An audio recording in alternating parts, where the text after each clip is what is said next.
Hello students, welcome to my YouTube channel. Today we'll discuss this problem. It states 26 kN force is the resultant of two forces, one of which is as shown in the figure. Determine the other forces. They have given one force and you have to find out the other force. Let us say that force as P. Okay, let P be the unknown force and it is making an angle with respect to x-axis. Okay, so angle theta with the horizontal. So they have given here 26 kN as a resultant force. And here since they have given you slopes, you have to find the theta value. So for that, what trigonometric value will you apply? Tan theta, correct? Yes.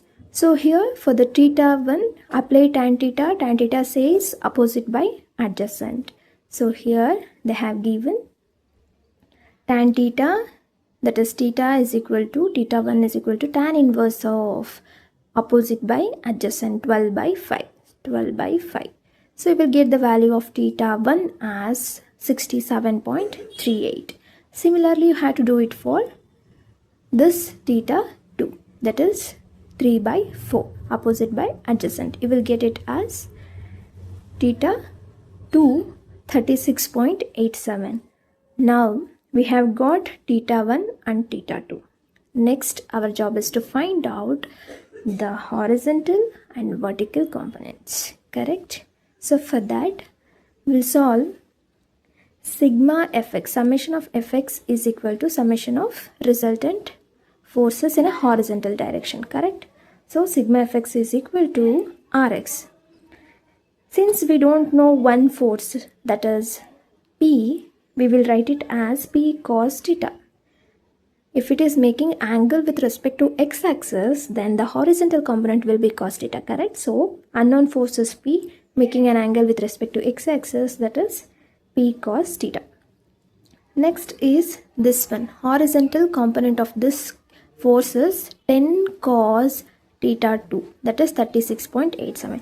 10 cos 36.87. Next, the resultant force. For the resultant force, it is 26 cos 67.38. 26 cos 67.38. You will get the value of P cos theta as 2. Similarly, you have to do it for summation of Fy. That is P sin theta, then 10 sin 36.86 theta 1, and that is equal to resultant force, that is 26 kN sin 67.38. This is theta 2 value. Solve this, you will get P sin theta is equal to 18. Now you have two equations. One is P cos theta is equal to 2. This as equation number 1. And next, P sin theta is equal to 18, equation number 2. Now divide this equation 2 by 1. You will get PP get cancelled. Sin by cos is tan. Tan theta is equal to 2 1s are 2 9s are is equal to 9. So theta is equal to tan inverse of 9, that is 83.66. Substitute this value in any of this equation, that P sin theta is equal to 18. You will get it as 18.11 kN. Otherwise, you can do by this method also. But it is the simpler one. Just substitute the value P sin theta is equal to 18. Theta value as 83.66. You will get P is equal to 18.11 kN. So this completes the problem. I hope you understood the problem. If you have any doubts, please let me know in the comment section. I would be really happy to help you out. Please do like, share and subscribe. Do follow for more.